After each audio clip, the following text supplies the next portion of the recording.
New York City endured a chaotic day marked by historic rainfall that turned its streets into rivers and its transportation network into a paralyzed maze. Within hours, the most iconic city in the United States came to a standstill under a downpour that shattered records more than a century old. Official data from the National Weather Service confirmed that 1.80 inches of rain fell in Central Park, breaking the record set in 1917, while nearly 2 inches were recorded at LaGuardia Airport. Images began circulating early in the morning, taxis floating down avenues, pedestrians climbing onto cars for safety, and subway stations transformed into waterfalls. The water surged between buildings, dragging everything in its path. What started as an ordinary morning storm quickly escalated into a full-blown emergency that caught millions of residents off guard. Oh my god! Wait, can I slow down? Yeah.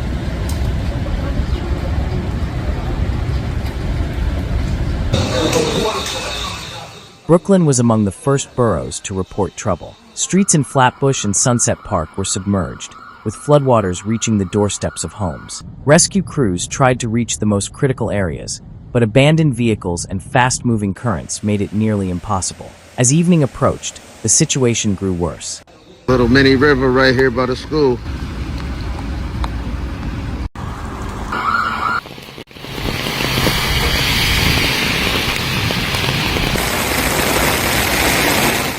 In Manhattan, traffic came to a complete halt. Drivers trapped in tunnels and flooded avenues desperately called emergency services for help. Traffic lights continued blinking as waves of murky water crashed against stalled cars. At several intersections, water levels exceeded 16 inches, enough to stall engines and leave endless lines of immobilized vehicles.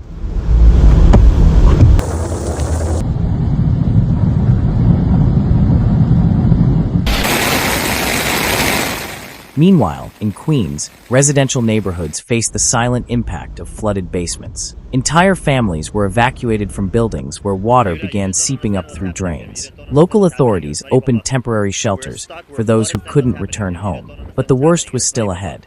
We're stuck, we're flooded, my car is flooded.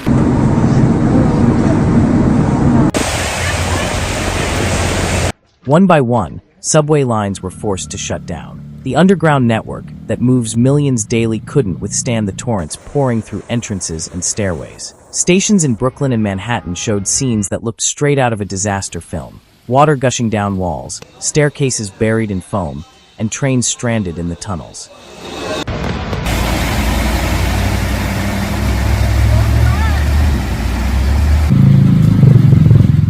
The Metropolitan Transportation Authority urged residents to avoid non-essential travel. Still, thousands were already stranded in stations and on platforms. Loudspeakers blared safety warnings as workers tried to block water with makeshift barriers. The city's infrastructure simply couldn't keep up.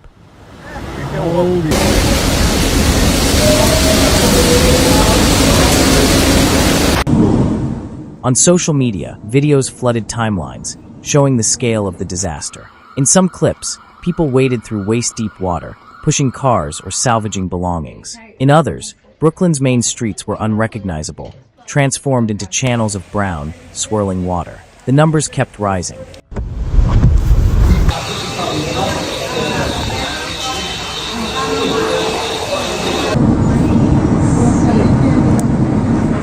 The mayor declared a state of emergency shortly before sunset.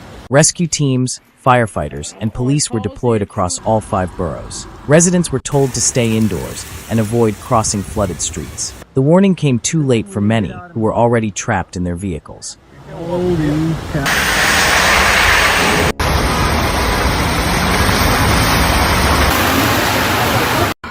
Meteorologists explained that the event was caused by a stationary low-pressure system combined with warm, humid air from the Gulf of Mexico. The collision created persistent rainfall across the northeastern United States, with New York and Long Island hit the hardest. Atmospheric conditions were unusually unstable.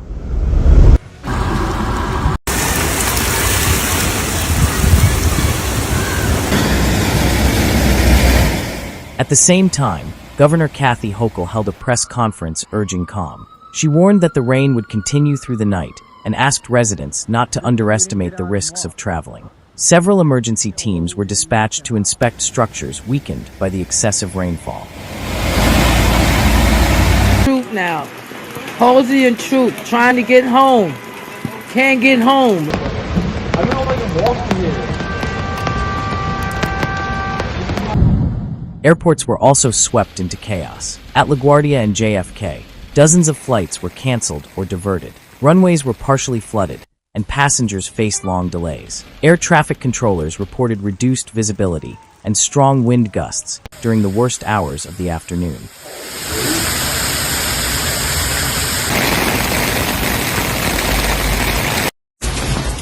Meanwhile, in Brooklyn's lower-lying areas, floodwaters had nowhere to go. The drainage systems collapsed under the sheer volume of water. Residents tried to clear clogged storm drains using shovels and brooms, but despite their efforts, the water kept rising.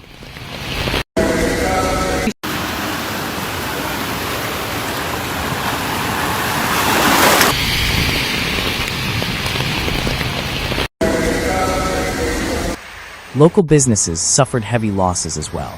In Chinatown, shops and restaurants were invaded by water that damaged goods and equipment. Many closed early to avoid further destruction. Some businesses, still recovering from previous floods, were left completely ruined.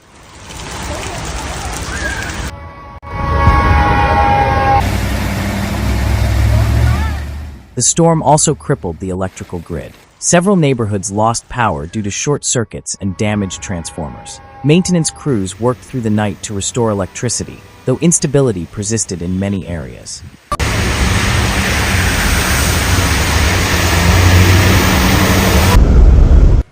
As the hours passed, the rain began to ease, but the city remained underwater. The next morning revealed an unrecognizable metropolis, streets coated in mud, piles of stranded cars, and subway stations still closed. The smell of fuel and moisture hung in the air as pumps roared to drain the remaining water.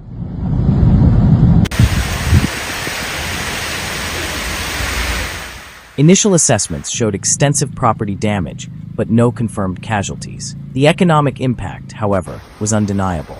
Thousands of workers couldn't reach their jobs, and countless businesses reported millions in losses. Public transit operated only partially, and repairs were underway across the network.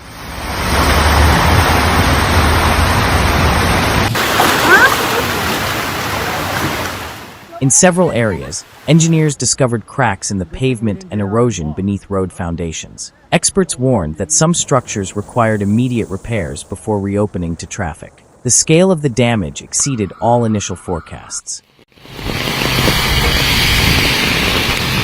Meteorologists noted that rainfall intensity surpassed 30 millimeters per hour in certain zones. Such accumulations used to be rare, they explained, but are now happening more frequently. New York's urban drainage system is not built to handle such massive volumes of water in such a short time. Get home. Everybody.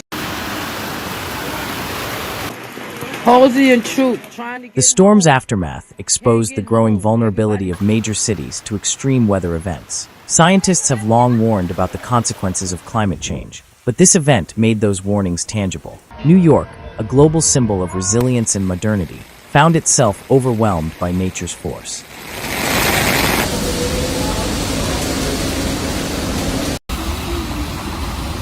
The psychological impact was also evident. Many residents compared the scenes to hurricanes and tropical storms usually seen farther south. This time, the disaster struck at the very heart of the nation's largest city, a reminder that no place is completely safe. I'm on Halsey and Troop now. Halsey and Troop trying. As the skies cleared, the devastation became undeniable. Puddles, debris, and the thick smell of mud lingered as crews began the long process of cleanup and repair. Authorities initiated full-scale evaluations while experts warned that such storms could become increasingly common in coming years. The experience left lasting lessons. New York, a city known for surviving economic and social crises, now faces a natural threat that demands investment and preparation. Rebuilding will take time and resources, but the immediate challenge is strengthening its drainage systems and emergency response.